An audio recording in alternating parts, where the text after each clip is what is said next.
For 20 years, I've been raising a daughter who isn't related to me by blood. Essentially, she's my stepdaughter. Blood relations don't matter. She feels like my real daughter. That's what I always believed. But I never expected things to turn out the way they did. If you're going to be like that, then I have my own thoughts too. This is the story of our unforgettable pseudo family. My name is Diane, and I'm 50 years old. I've been married to my husband, Tom, for 20 years. It's my first marriage, but it's Tom's second. When I married him, he already had a daughter named Sally. She was only 9 years old at the time. Initially, I didn't know Tom had a child. As we continued dating, he told me about his past divorce and his daughter who was in elementary school. By the time he revealed this, I was already deeply drawn to him. Tom seemed to have feelings for me too, and about 6 months after we met, he formally asked me to be his girlfriend. Despite this, I couldn't wholeheartedly embrace the relationship at first. The man I loved had been divorced and had a child. Would I really be happy if we married? Such worries swirled in my head. After much contemplation, I decided to date him. Eventually, I started seeing his daughter, Sally, more often, and she began to grow attached to me. One day, during a meal, Sally muttered, "It would be nice if Diane could become my mom." I was taken aback by her words. As if waiting for this moment, Tom excitedly responded, "Actually, I've been thinking the same thing. Diane, would you like to become a real family with us?" Tom expressed his feelings directly to me. I felt I could make it work with this family. Gratefully, I accepted their feelings, and thus we officially became a family. Right after we got married, life was blissful. My daughter enjoyed the meals I prepared and told me they were delicious. On holidays, my husband would take us out. The more time I spent with them, the deeper our family bond grew. Of course, there were times when we clashed, but that's just part of being a family. I was glad I married Tom. However, around the 10th year of our marriage, the attitude of my husband and daughter became cold. One evening, I came home after running some errands to find the house pitch dark. My husband and daughter should have been waiting for me, and we should have been sitting around the dinner table. Feeling uneasy, I immediately called them both. The phone rang, but neither of them picked up. What should I do if something had happened to them? Should I report it to the police? Ignoring my worries, I tried to stay calm. I heard the front door open and the voices of my husband and daughter. Quickly, I headed towards the entrance. There they were, my husband and daughter, laughing happily together. "Oh, thank goodness. I was worried because neither of you had contacted me," I said, relieved. Ignoring my concerns, my daughter coolly replied, "Oh, you're back. Just glad you're both safe. I'll get dinner started. Let's eat together," I suggested. "We've already eaten with Dad." "No thanks. You can eat alone," she said. Huh? They ate together without telling me? That's never happened before. "So, that's what happened. A heads up would have been nice," I remarked. Perhaps my words struck a nerve because my husband suddenly started shouting, "Why do we have to report everything to you? What Sally and I do is none of your business." "What, Tom?" I replied, shocked. I had never seen this side of him before. We'd had minor arguments before, but I had never seen him lose his temper like that. "This woman is scared of Dad." Hilarious. Sally mocked. My husband joined in. "She's overstepping her boundaries as a stepmother. She's not even part of our real family." "Ha, that's right. The only one related by blood in this house is Dad," Sally chimed in.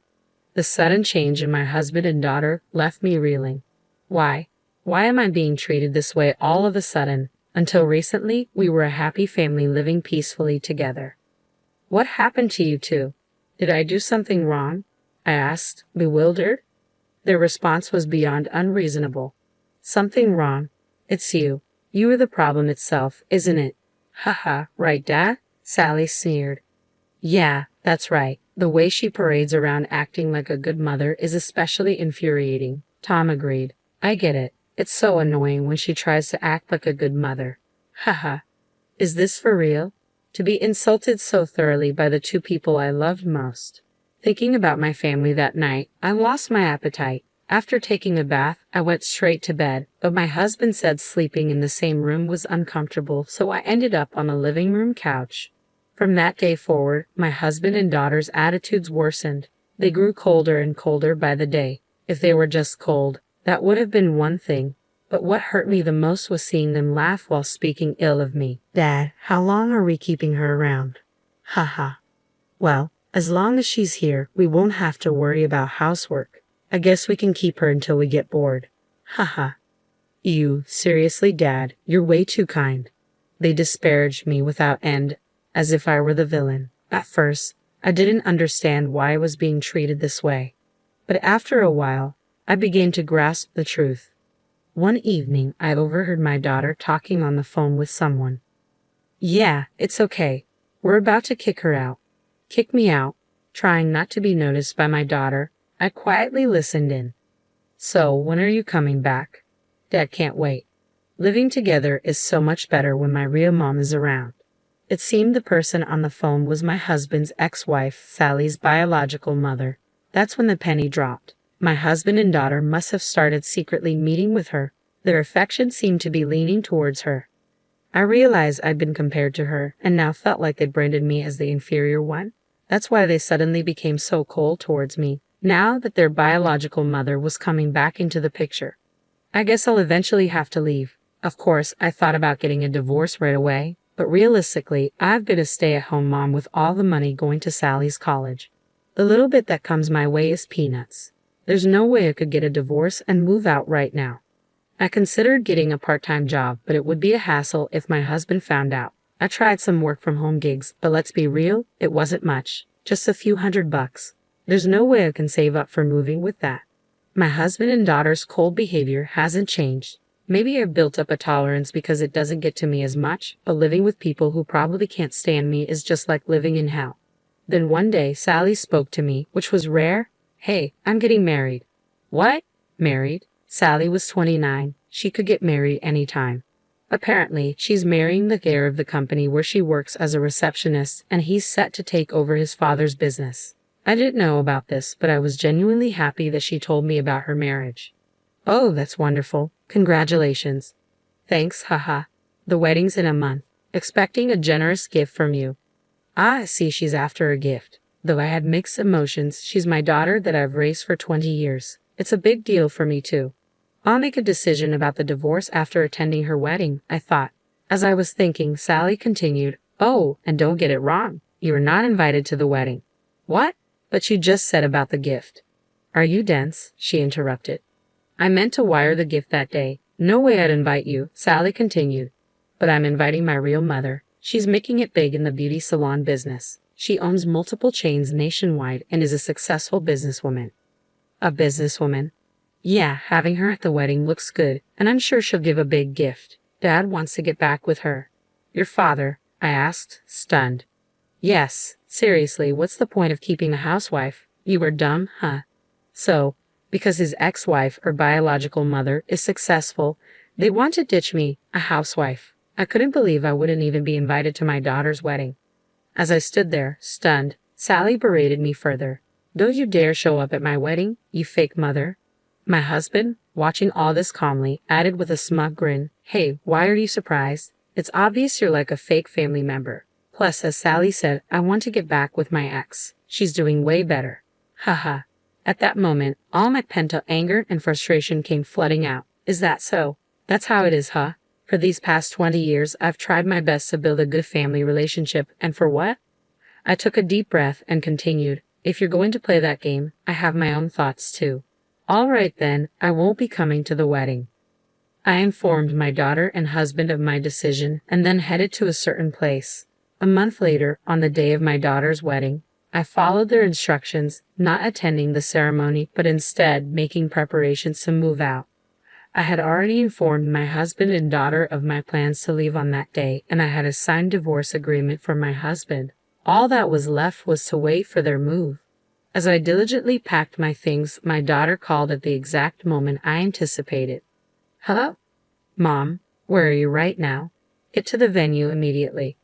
Right off the bat, my daughter was pleading for my help. The venue? What are you talking about? Weren't you the one who told me not to come? Please, just come. If you don't, the ceremony will have to be canceled, she said, panicking and sobbing on the other end of the line. Ah, yes, this was all part of my plan.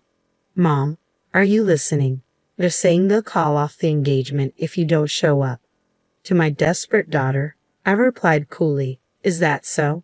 It's largely thanks to me that your boyfriend decided to marry you in the first place." "Ha!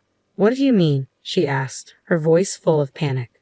And with my words, my daughter was in full-blown panic mode. To my confused daughter Sally, I revealed the truth. "You see, I've actually met your fiancé before, or rather, he came to meet me.